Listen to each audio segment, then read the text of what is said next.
అబ్బో ఇక్కడ కేజీ చీరలు కొంటే అర కేజీ చీరలు ఫ్రీ అంట. మంగళ్య షాపింగ్ మాల్ కేజీల్లో సేల్, టన్నుల్లో ఆనందం. మాజీ సీఎం బీఆర్ఎస్ అధినేత కేసీఆర్ బావమరిది కన్నుమూశారు. గత కొంతకాలంగా అనారోగ్యంతో బాధపడుతున్న జోగినిపల్లి శ్రీనివాసరావు హైదరాబాద్ లోని యశోద ఆసుపత్రిలో చికిత్స పొందుతూ మృతి చెందారు.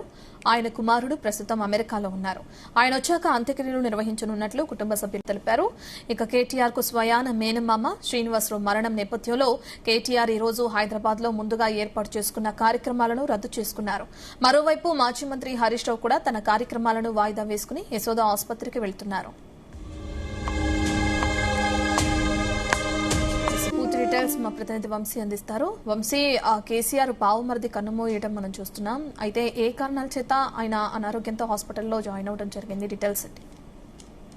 మాజీ సీఎం బీఆర్ఎస్ పార్టీ అధినేత కేసీఆర్ బావమరిది కొద్దిసేపటి క్రితమే కన్నుమూశారు. గత కొంతకాలంగా కూడా ఆయన అనారోగ్యంతో బాధపడుతున్నటువంటి పరిస్థితి కూడా మనకు కనిపిస్తా ఉంది. హైదరాబాద్ లోని యశోద హాస్పిటల్లో ఆయన చికిత్స పొందుతూ మృతి చెందారు.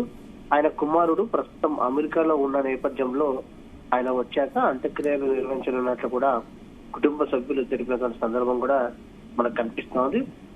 ప్రధానంగా కేసీఆర్ కి స్వయాన బావమరిది కావడము, అత్యంత దగ్గర బంధువు కావడంతో కేసీఆర్ నివాసంలో కూడా కొంత విషాద ఛాయలు అలుముకున్నటువంటి సందర్భం కూడా మనకు కనిపిస్తా ఉంది. ప్రధానంగా ప్రజెంట్ ఏదైతే యశోద ఆసుపత్రిలో చికిత్స పొందుతూ మృతి చెందినటువంటి నేపథ్యంలో ఆయనని ఏదైతే పార్థివ దేహాన్ని దర్శించుకోవడం కోసం ఇప్పటికే BRS party working president KTR కూడా యశోద ఆసుపత్రికి వెళ్లబోతున్నట్టు కూడా తెలుస్తా ఉంది.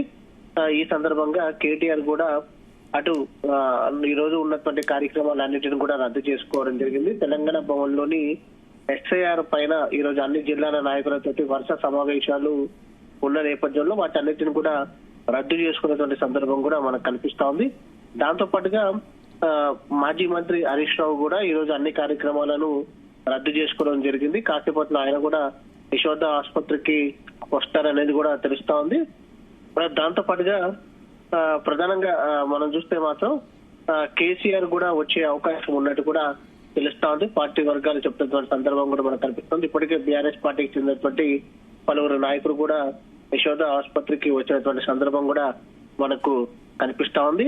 శ్రీనివాసరావు కుమారుడు అమెరికా నుంచి వచ్చిన తర్వాత అంత్యక్రియలు నిర్వహిస్తామనేది కూడా కుటుంబ సభ్యులు చెప్పినటువంటి సందర్భం కూడా మనకు కనిపిస్తా ఉంది. గత కొంతకాలంగా కూడా అనారోగ్యంతో బాధపడుతున్నటువంటి జోగినిపల్లి శ్రీనివాసరావు ఈ రోజు మృతి చెందడం పట్ల కుటుంబ సభ్యులు బాధను వ్యక్తం చేసినటువంటి సందర్భం కూడా మనకు కనిపిస్తుంది. అంత్యక్రియలకు సంబంధించి కుమారుడు వచ్చేంత వరకు ఎదురు చూస్తున్నట్లుగా కూడా తెలుస్తుంది. ఆయన ఎప్పుడు చేరుకునే అవకాశం ఉంది ఇక్కడికి? అలాగే అంత్యక్రియలకు సంబంధించిన ఏర్పాట్లు ఎక్కడ చేసే అవకాశం? ఆయన స్వగ్రామంలోనే చేసే అవకాశం మాత్రం మనకు చాలా స్పష్టంగా కనిపిస్తా ఉంది.